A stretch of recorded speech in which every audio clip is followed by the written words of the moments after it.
arriver que l'on veuille modéliser une scène à partir d'une image de référence projetée dans la caméra. On peut essayer d'aligner les différents éléments à la main levée, mais c'est un exercice très long et au final, rien ne sera aligné. Donc si l'on veut un résultat correct, on doit s'assurer que les paramètres de la caméra de Blender correspondent avec ceux de l'appareil qui a pris la photo.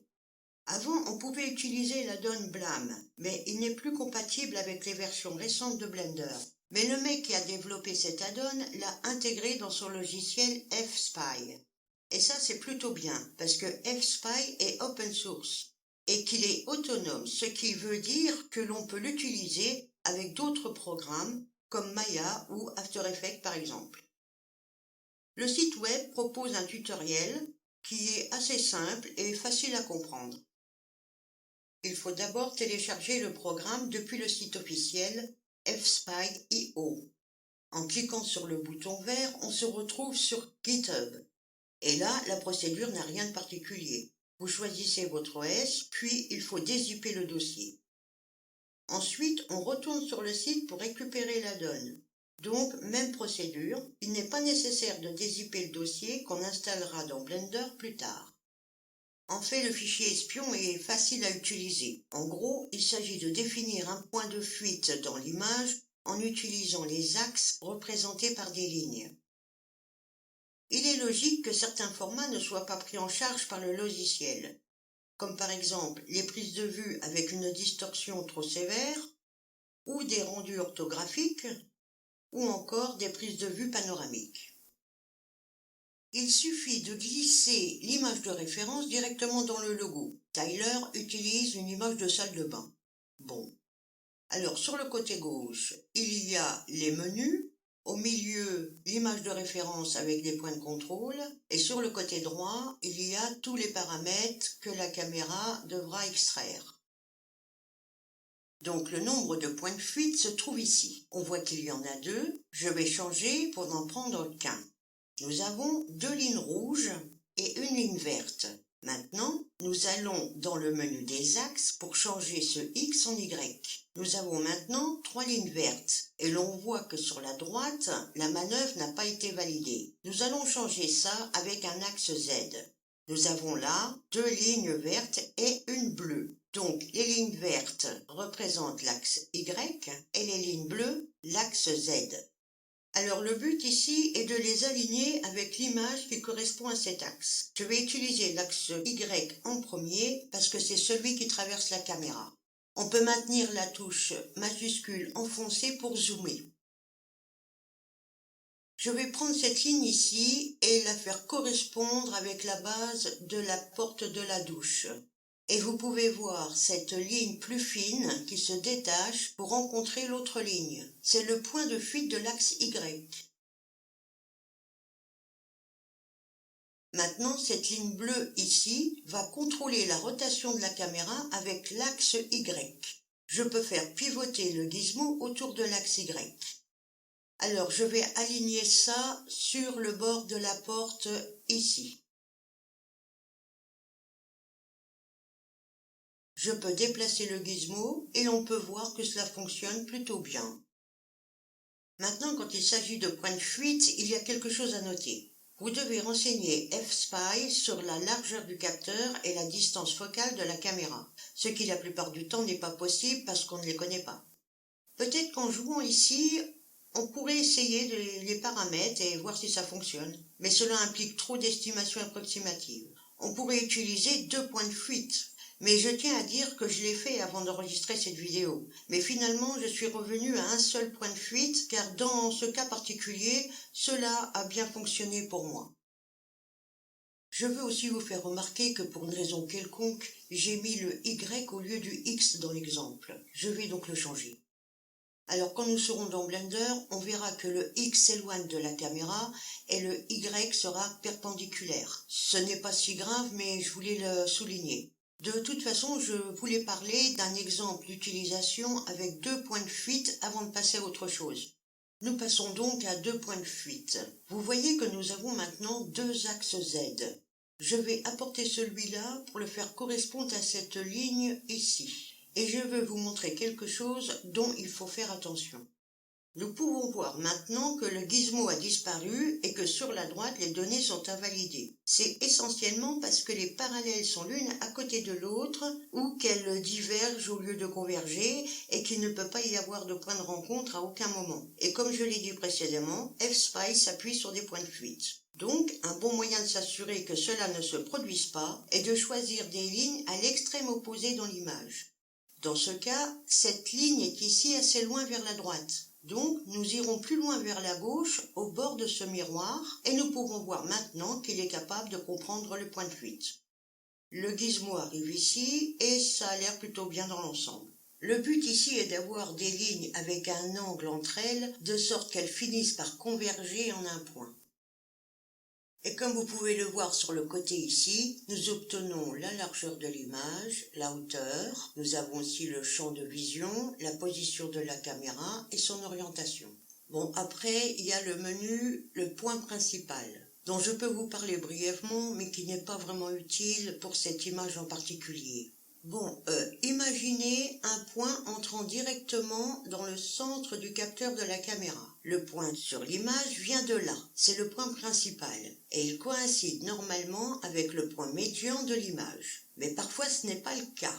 Et si ce n'est pas le cas, vous avez la possibilité de choisir le mode manuel. Vous pouvez glisser et déposer le point principal manuellement, et vous pouvez également utiliser un troisième point de fuite. Je change cet axe X en Y et ensuite vous verrez que cela change en X. Donc dans ce cas, nous ferons quelque chose comme ça. Et dans cette image en particulier, il semble se tromper complètement.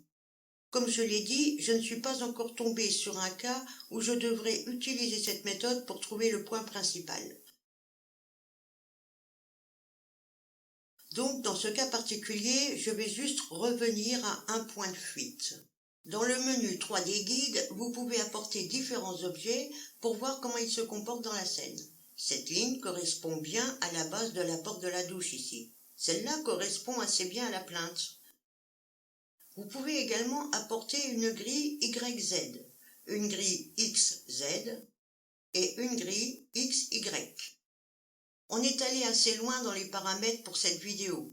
Et quand vous serez satisfait des résultats, et que tout vous semblera aligné, alors vous irez dans Fichier, Enregistrer sous, et vous enregistrerez votre fichier avec l'extension par défaut. Nous allons maintenant installer l'add-on de l'importateur F-Spy dans Blender. Donc vous allez dans le menu Éditer, Préférences, et sur l'onglet Add-on, vous cliquez sur Installer. Vous localisez le fichier zip que nous avons enregistré plus tôt. Une fois que vous l'aurez localisé, vous allez cliquer dessus et faire installer à partir d'un fichier. Ensuite, revenez à la fenêtre des add-ons et tapez F-Spy. Vous verrez ici Import, Export, F-Spy Project. Il suffit de cocher la case pour l'activer. Si vous allez dans le menu Import, vous verrez F-Spy ici. Et vous pouvez cliquer dessus pour accéder au fichier espion que vous avez enregistré. Vous verrez qu'il charge l'image d'arrière-plan et définit les paramètres de la caméra, la rotation, la position, l'angle de vue et la distance de focale. Maintenant, vous pouvez passer en mode caméra et commencer à aligner les objets dans la pièce. Donc, dans mon cas, ce que je vais faire, c'est ajouter un plan. Déplacez-le sur l'axe Z jusqu'au sol, au bord de la ligne du mur, ici même. En mode édition, attrapez le côté et tirez sur l'axe Y de cette façon. Et si ce n'est pas parfait, ça n'a pas besoin de l'être. Ça doit juste être assez bon pour vous. Pour terminer le sol de la scène, nous allons passer en mode face et extruder sur l'axe Z. Maintenant, je vais étirer ça pour que la caméra rentre dans la boîte. Ensuite, je passe en mode fil de fer. Bien, vous pouvez voir que le plafond n'est pas assez haut. Alors, remontons-le. Et aussi ce mur ici est trop loin du coin. Rapprochons-le sur l'axe Y. Donc, on dirait que ça s'aligne plutôt bien et nous avons la forme générale de la pièce. Ce qui est génial, c'est que ça m'a pas pris beaucoup de temps. Autre chose que je voulais dire avant de terminer ce tutoriel, c'est que vous pouvez avoir une illusion due à la perspective. Essayons de faire la base juste ici, à la jonction avec la porte de la douche. Nous allons ajouter un cube. Réduisons le cube et abaissons-le sur l'axe Z. Amenez-le sur l'axe Y et abaissez-le encore. On essaie juste de l'aligner sur les bords ici. On va l'étirer comme ça. Il a l'air plutôt bien, mais si je passe en mode solide, vous vous rendez compte qu'il n'est même pas dans la pièce. C'est une illusion de perspective 3D. Alors ce que je suggère dans cette situation, c'est d'aligner d'abord ce qui touche les murs. Nous savons avec certitude que cet objet doit toucher le sol et le mur du fond. Alors mettons-le comme ça. Je vais y aller en mode solide. Maintenant nous pouvons prendre la vue caméra et nous savons que nous ne pouvons pas déplacer l'objet sur l'axe X ou Z, car cela le retirerait du mur du fond ou le placerait en l'air. Nous allons donc le déplacer sur l'axe Y, en faisant bien attention. Je pense qu'on peut aussi le déplacer sur l'axe X. Maintenant, ça a l'air plutôt bien. Pas d'illusion bizarre. Ça touche le mur du fond et le sol. C'est un bon début pour modéliser une salle de bain. À partir d'ici, c'est vraiment juste une question d'aligner le reste des objets dans la pièce. Évidemment, vous n'allez pas modéliser chaque chose dans cette salle de bain.